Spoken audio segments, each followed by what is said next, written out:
Get down. Descend. Get down off the tree, now. Descend pied bois, konya. Get up. Lever. I get up at 5 o'clock every morning. Mwen leve à 5 heures chaque matin. Get in. Rentrer. How did he get in? Comment te faire rentrer? Get out. Sorti. Hurry up. Get out now. Faire vite. Sorti konya. Get on. Monter.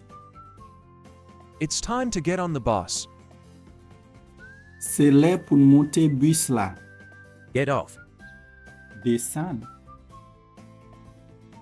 It's time to get off the bus. C'est l'heure pour descendre bus là. Get away. Chapper. Sauver. Don't let the thieves get away. Pas quitter voler yo sauver. Get rid of. Débarrasser.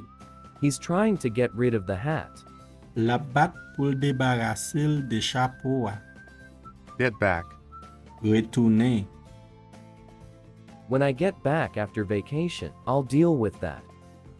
Lem retourner sot nan vacances, m'a gérer ça. Get something back.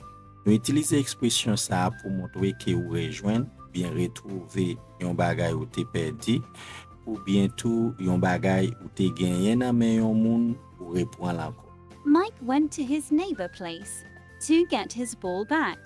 Mike te allé la kay voisin pour te kapouan ou bien reprendre ballon. Get back to. Retourner à yon moun, yon bagay ou yon côté. I'm doing my homework now. I'll get back to you later. M'a fait devoir konya, m'a retourner vinn jwenn nou ita, bien m'a rejoindre nou. Get back at. Point revanche. Don't even try to insult me, or I get back at you. Pas même essayer insulter parce que m'a fait ou ça tout. Get across. Expliquer yon bagay ou bien faire yon information passée. I don't speak Spanish. How can I get the information across to them? Mwen pa parle espagnol, comment m'ka faire passer information à yo même? Get after. Chasser yon moun ou bien yon bagay. John's wasting time at work, not getting after his career. Jean perdu temps nan travail là, li pa vraiment chasser carrière li. Get along. Gen yon relation amicale ak yon moun ou bien entend nou ak li. The two boys get along very well. De ti garçon yo entend yo très bien. Get ahead of. Nou utilize ekspresyon sa pou montre ke ou pon devan yon moun nan yon bagay ou bien ou fe progrès la-dan avan moun sa. Julia studies more. She get ahead of all the other students. Julia étudie plus, la pon devan tout lot élève yo. Get along with. Gérer yon bagay ou bien yon situation. How are you getting along with doing two jobs? Comment fait pour gérer deux travail? Get at. Révéler yon vérité ou bien découvrir yon vérité. The teachers were trying to stop the students from getting at the truth. Professeur yo tap bat pou élève yo pat découvrir vérité ya. Ça veut dire yo pat vle révéler vérité ya à élève yo. Get away. Nous utilisons l'expression ça pour montrer les yon moun ap sauvé ou bien échappe ou bien délivré de yon situation, de yon moun ou bien de yon endroit. Par exemple, The gangs get away in a big truck. gang yo te sauvé ou bien yo te échappé ou bien tout yo te lage cha nan un gros camion. Get away from. Éviter yon moun, yon bagay ou yon situation.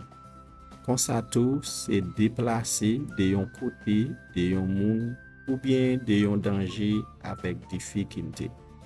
She was trying to get away from the main topic. L'étape essayer ou bien l'étape bat pour éviter sujet principal là. Ça veut dire li pat vle parler de li. They turned back to get away from the police. Yo te kase tête tourner pour yo te ka échapper ou bien sauver en bas men police yo.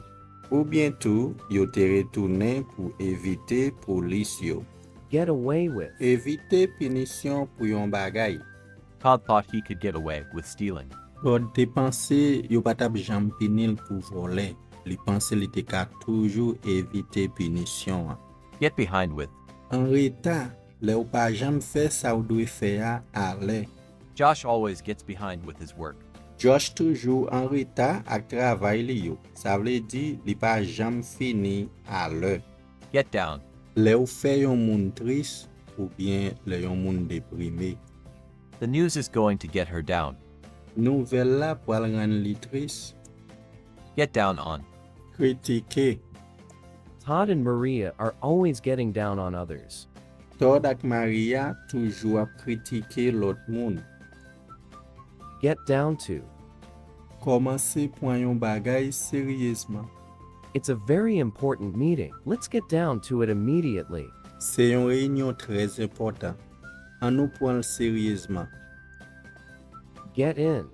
Rive la kay ou nan travay. Mark will get in late from work tonight.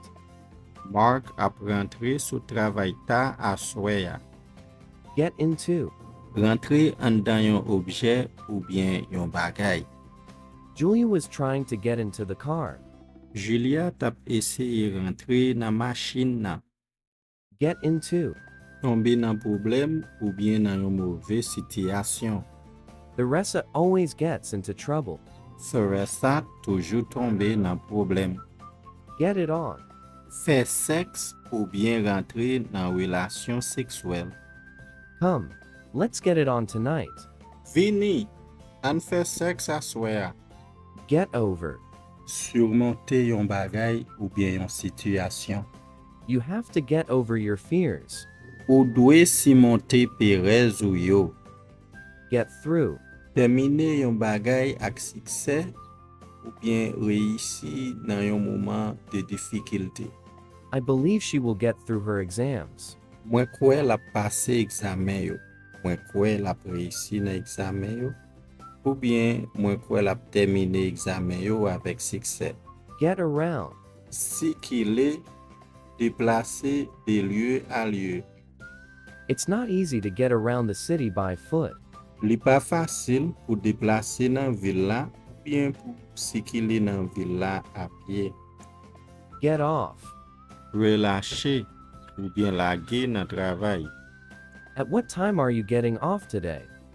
A ki lè wap relâche jodi ya? Get used to. Familiarize ou bien habitye ak yon bagay.